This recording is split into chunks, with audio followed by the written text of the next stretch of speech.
Bonjour à tous. Encore un témoignage reçu, et cette fois d'un enseignant du canton de Vaud, un enseignant de primaire et secondaire. Il m'autorise à partager certaines informations et j'ai son témoignage signé sous les yeux. Il enseigne la géographie, le français et l'allemand. Il a constaté que le corps enseignant était très largement vacciné. Vacciné, double et triple vacciné. Et que selon lui, selon ce qu'il entend dans la salle des maîtres, ces personnes ne se sont posé aucune question sur le bénéfice-risque de ces injections. Apparemment, certains de ses collègues auraient dit qu'il faudrait que la vaccination soit obligatoire pour tous les enseignants, pour tous les fonctionnaires de l'État de Vaud. Et dans ce climat, inutile de dire que ceux qui doutent ou qui refusent la piqûre rasent les murs. Il dit aussi que des personnes qui ont attrapé pour la 3e fois le Covid avaient reçu toutes leurs doses et que certains ne comprenaient pas pourquoi. Son sentiment à cet enseignant, c'est que les enseignants ne se sont pas fait piquer pour protéger les jeunes, leurs parents ou eux-mêmes, mais pour continuer à pratiquer leurs intérêts dans la vie, voyager, profiter. Je ne dis pas cela avec méchanceté, chacun est libre de faire ce qu'il veut et pratiquer le hobby de son choix, mais j'estime que quand on travaille avec l'humain, ici la jeunesse de ce pays, on devrait avoir un minimum d'éthique, de sens des responsabilités, de réflexion et d'humilité. Qu'on le veuille ou pas, que cela fasse ou non partie des missions officielles de l'enseignant, le prof fait partie de la construction intellectuelle d'un enfant et doit à sa manière montrer l'exemple. Si c'est un prof, c'est juste recracher un programme comme un perroquet, alors autant les remplacer par des robots. Il constate pour les élèves. D'abord, il aimerait dire qu'il admire leur courage et que lui, il n'aurait pas su comment il aurait réagi à leur place.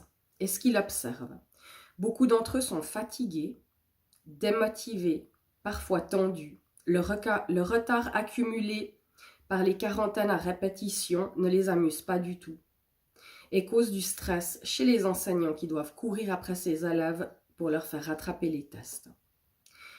Par le port obligatoire du masque, l'expression orale est devenue compliquée et particulièrement néfaste à l'apprentissage des langues.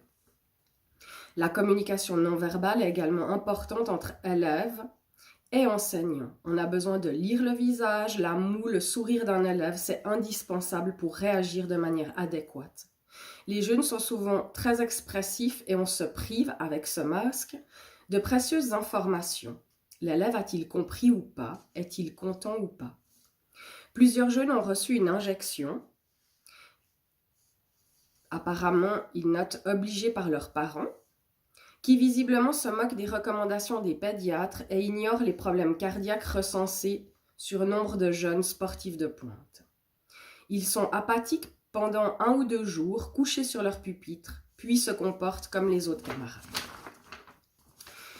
Je m'inquiète aussi de l'impact qu'aura cette triste période sur le futur de ces jeunes. Je reste positif et préfère ranger cette idée dans la rubrique cauchemar d'hiver. J'atteste que ce message reflète mon vécu, mon ressenti. Merci pour ton témoignage. Durant ce téléphone, j'ai vraiment senti à quel point c'était douloureux pour toi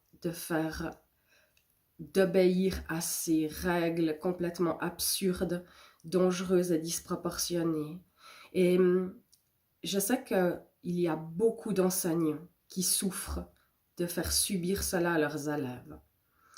Alors, j'encourage vraiment tous les enseignants à rejoindre l'association Créer, qui regroupe beaucoup d'enseignants qui ne veulent pas faire partie de cette violence infligée aux enfants.